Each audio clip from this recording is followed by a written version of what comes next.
오셨습니다.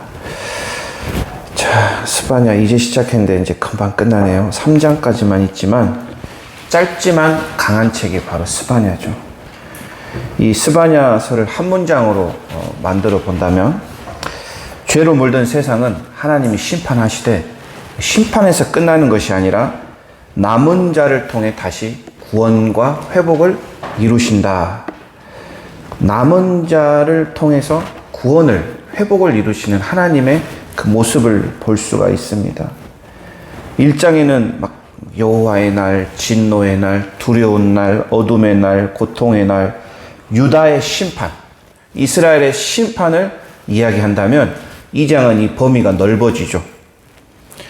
이 회개를 촉구하면서 열방을 심판하는데 북으로, 동으로, 남으로 서로 블레셋과 모압과 구스와 암몬과 또 북에 있는 아수르까지 열방을 심판하는 하나님의 모습이 나타나죠.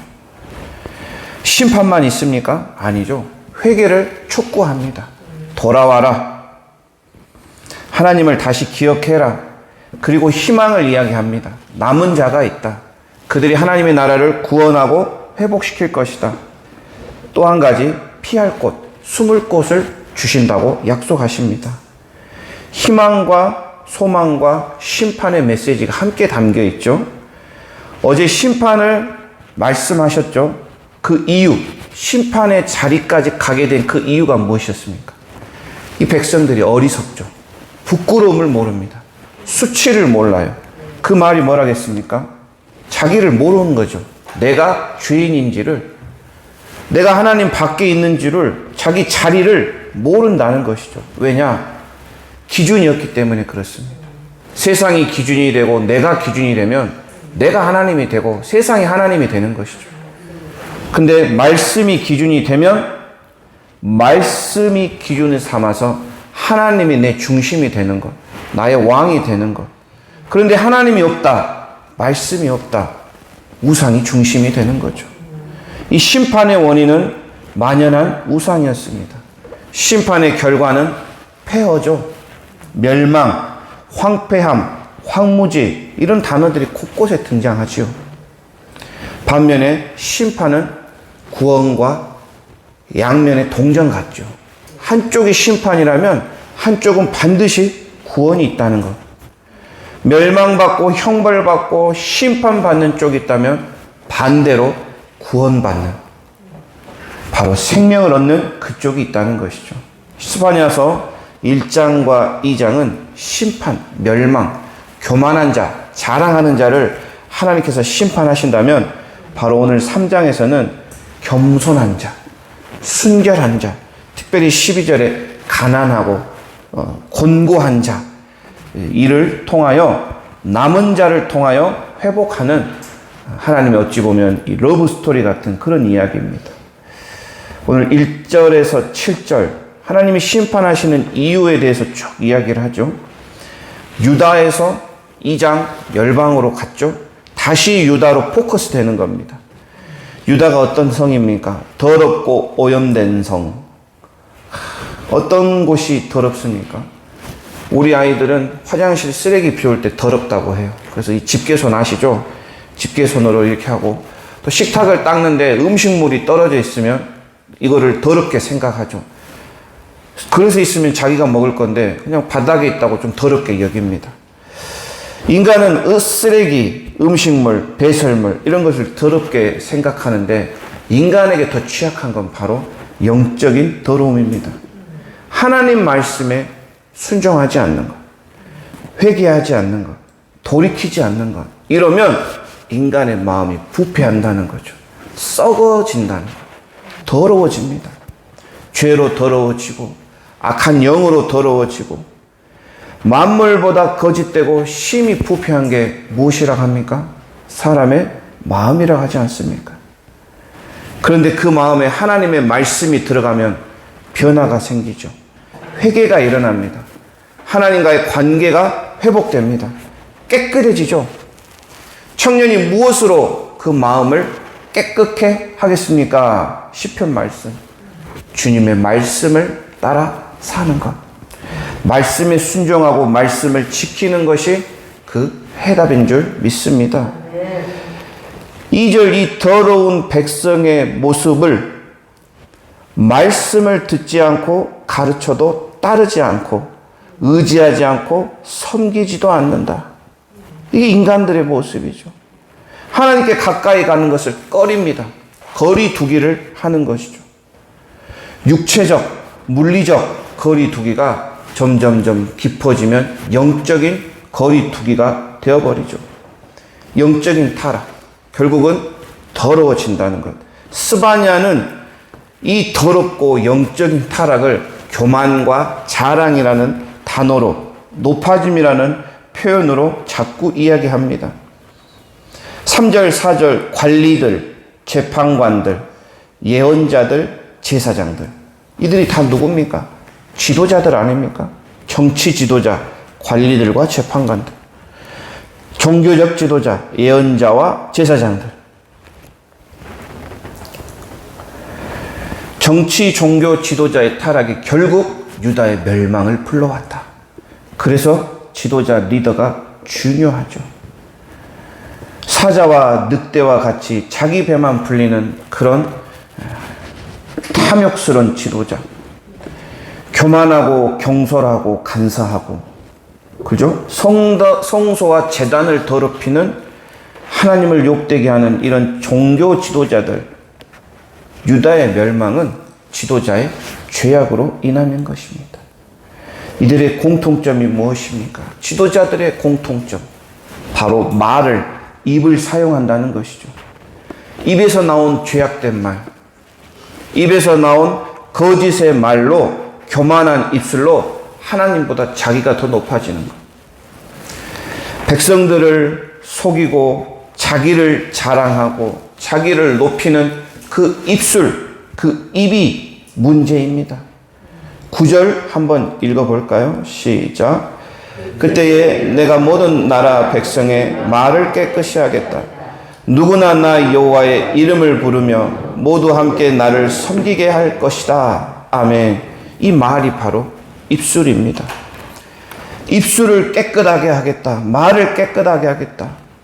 하나님을 찬양하고 이름을 부르고 예배하려면, 섬기려면 깨끗한 입술이 되어야 되는데 더러운 입술, 이 입술은 11절에 나오는 자랑하기 좋아하는 사람들, 자기를 뽐내는 거죠.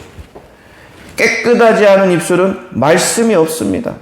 또 계속 보면 교만한 사람을 없이 한다. 이 교만한 자들도 마찬가지, 자기 입술을 통하여 자기를 드러냅니다. 깨끗한 입술에는 찬양이 있죠. 그 입술에는 말씀이 끊이지 않습니다. 그 입술은 복음을 전하는 복된 입술입니다. 다시 지도자로 돌아와서 지도자가 중요하다. 한 집단 단체의 흥망성쇠는 지도자에게 달려있죠. 가정의 지도자는 부모죠. 제자반 리더가 있습니다. 우리에겐 또 교회에 목회자가 있죠. 즉 부모와 지도자, 리더와 또 교회 목양장, 목사님들을 위해서 우리는 반드시 기도해야 됩니다. 왜냐? 지도자가 잘 되면 다 잘 되는 겁니다. 지도자가 잘 돼야 다 잘 되죠. 지도자가 은혜가 충만하면 성도들도 은혜가 충만합니다. 지도자가 말씀 충만, 기도 충만하면 이것이 성도들에게 흘러가는 거죠. 세상은 전혀 다릅니다. 남이 잘 되는 걸 싫어하죠. 남을 제치고 제끼고 자기가 앞장서야 됩니다. 무너뜨리고 자신이 승진해야 되고 경쟁에서 이겨서 1등을 해야 하는 것이 세상이죠. 하나님의 나라와 하나님의 방법은 전혀 반대죠. 한 사람을 통하여 모든 공동체가 다 잘 된다는 것입니다. 모세를 보십시오. 모세를 통해 민족의 해방을 이루었죠. 여호수아 한 사람을 통하여 가나안을 정복시켰습니다. 정말 중요한 예수 그리스도, 이 한 분을 위하여, 그로 인하여 온 세상이 구원을 얻게 되었죠. 그래서 스바냐가 결국 남은 자를 이야기하는 것입니다. 12절 한번 읽겠습니다. 나는 가난하고 겸손한 사람들을 내 성에 남겨놓을 것이다. 그들이 나 여호와의 이름을 의지할 것이다. 아멘. 누가 남습니까? 결국은 하나님께서 선택한 사람들이 남게 되는 겁니다. 그들이 누구냐? 가난하고 겸손한 자. 제가 여러 번역의 성경을 찾아봤어요. 곤고한 자라고도 나오고요. 겸손한 자, 또 메시지 성경은 심령이 가난한 자 이렇게 말합니다.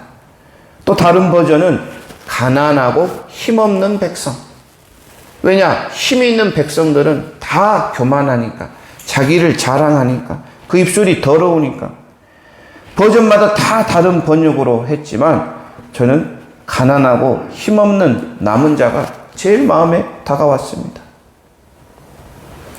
이사야 6장에 가면 이사야를 부르는 소명장입니다. 6장에 가면 이사야가 성전에 가서 하나님의 영광을 보는데 거기서 꼬꼬라지죠. 꼬꼬라지면서 자기가 죄인임을 고백하는 장면이 나옵니다. 나는 입술이 부정한 사람입니다. 나는 죄인입니다. 그때 하나님께서 제단 숯불을 쭉 이사야 입에 대지 않습니까? 그리고 그 죄 때문에 애통하는 그 이사야를 들어서 하나님의 영광을 위하여 사용하지 않습니까? 죄를 자백하고 소명을 받는 그 장면이 나옵니다. 모세도 마찬가지죠. 모세의 나이 40세. 그 동족을 죽이지 않습니까? 힘이 있죠. 자리가 있죠. 위치가 있죠. 자신만만해하던 이 청년 모세. 이 청년 모세를 그때 지도자로 부르시지 않고 40년이나 그 미디안 광야에서 양을 치며 힘이 다 빠진 노년의 모세, 절망하는 이 모세를 하나님께서 그때 부르셨단 말이죠. 예레미야도 그렇습니다. 예레미야도 자기는 저는 어린아이와 같습니다. 저는 할 수 없어요. 저는 못해요. 사역을 감당하기 부족합니다. 이런 예레미야의 고백을 하나님이 보시고 들어서 사용하시지 않습니까? 열방을 향해 하나님의 메시지를 선포하는 그런 선지자로 세우십니다. 이 시대에 남은 자는 누구냐? 바로 이런 자들이죠. 자기의 부족함을 절감하는 자들. 그래야 여호와 하나님이 나의 왕이 되시고 내 주인이 되시고 하나님만 전적으로 신뢰하는 사람들. 이들이 이 시대의 진정 남은 자들이죠. 오늘 곤고하고 가난하고 힘없는 백성은 누구냐? 하나님만 바라보는 그런 사람들입니다. 겸손한 사람이죠. 그러니까 하나님을 의지할 수밖에 없습니다. 돈이 많으면 돈을 의지하죠. 자리가 높으면 자리를 의지합니다. 하나님을 의지하지 않습니다. 내 자리가 낮아도, 내가 돈이 조금 없어도, 내가 진정 의지할 분은 하나님 아버지 한 분이시다. 이게 이 시대의 남은 자라는 거죠. 남은 자는 말씀을 겸손하게 받습니다. 마음이 겸손하죠. 말씀을 겸허히 듣고 깨달을 줄 압니다. 그 말씀에 순종할 줄 압니다. 그리고 특별히 말씀을 통하여 죄를 발견한 자들이죠. 이 죄 때문에 힘들어하고 고통받고 철저하게 회개하고 하나님께 용서받을 때 그때 하나님은 사용하기 시작하시죠. 이것이 하나님께서 스바냐서를 통해 우리에게 말씀하시는 회복입니다. 이 시대의 남은 자는 나다. 이 시대의 남은 자는 다른 사람이 아닙니다. 목사님이 아닙니다. 이 시대의 남은 자는 바로 나다는 희망의 메시지죠. 8절에 보면 하나님이 재판관이 되어주신다. 기다려라. 내가 너의 재판관이 되어주시겠다. 또 19, 20절 이렇게 또 뒤에 보면은 내가 너를 해친 사람, 너를 괴롭힌 사람, 너 주변에 있는 나라들 있잖아.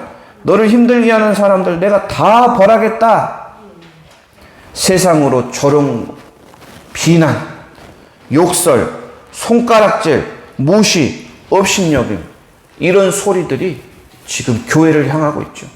성도를 향하고 있습니다. 하나님을 향합니다. 그런데 나는 어떻게 해야 되나? 무엇을 해야 하나? 걱정하실 필요가 없습니다. 낙심하거나 그들을 욕하고 적대시할 필요도 없습니다. 왜냐? 여기 기록하지 않았습니까? 하나님이 다 알아서 해주시겠다. 공의로 심판하시고 정의로 판결하시겠다. 약속하시는 분이죠. 남은 자는 어떻게 됩니까? 18절, 20절 쭉 보면 슬픔을 거두어 준다. 수치가 사라질 것이다. 흩어진 백성을 모으고 천국 하나님의 나라로 데려가신다 약속합니다. 또 영광과 찬송을 받게 하겠다. 하나님께서만 받으실 그 영광과 찬송을 나에게, 남은 자에게 은혜와 선물로 주신다. 이 얼마나 영광스러운 일입니까? 여호와께서 말씀하셨다. 여호와의 말이니라. 하나님의 말씀은 반드시 이루어집니다. 16, 17절 금방 읽으셨죠? 그 날, 여호와의 날, 마지막 날, 진노의 날, 하나님의 백성은 어떻게 됩니까? 세상이 다 뒤집어지고 불바다가 될지라도 두려워할 필요, 낙심할 필요가 없다는 것이죠. 너의 하나님 여호와가 너의 가운데, 너의 마음 중심에 계시니 그는 구원을 베푸실 전능하신 하나님이시다. 그뿐만이 아니죠. 구원하고 끝나는 게 아니라 구원받은 너를 보고 너를 향하여 나는 너를 보면 기쁘다. 기쁨을 이기지 못한다. 너를 너무 사랑한다. 그리고 너를 노래한다. 너를 즐거워한다. 이게 우리가 가질, 남은 자가 받을 장차 영광스러운 모습이라는 사실. 하나님이 우리와 함께 계시죠. 내 삶 가운데 계십니다. 중심에 계시다는 뜻이죠. 그분이 내 주인이고 나의 왕이라는 사실. 그분이 어떻게 하신다고요? 구원을 베풀어 주신다. 우리의 영혼은 예수를 영접하는 순간 구원을 받았습니다. 근데 우리의 육신은 아직 멀었죠. 천국 가는 그날까지 계속 구원을 받아야 됩니다. 삶의 문제에서 구원을 받아야죠. 질병의 문제에서, 걱정과 괴로움과 근심과 우울과 좌절에서 우리는 건짐을 받아야 됩니다. 구원을 받아야 되죠.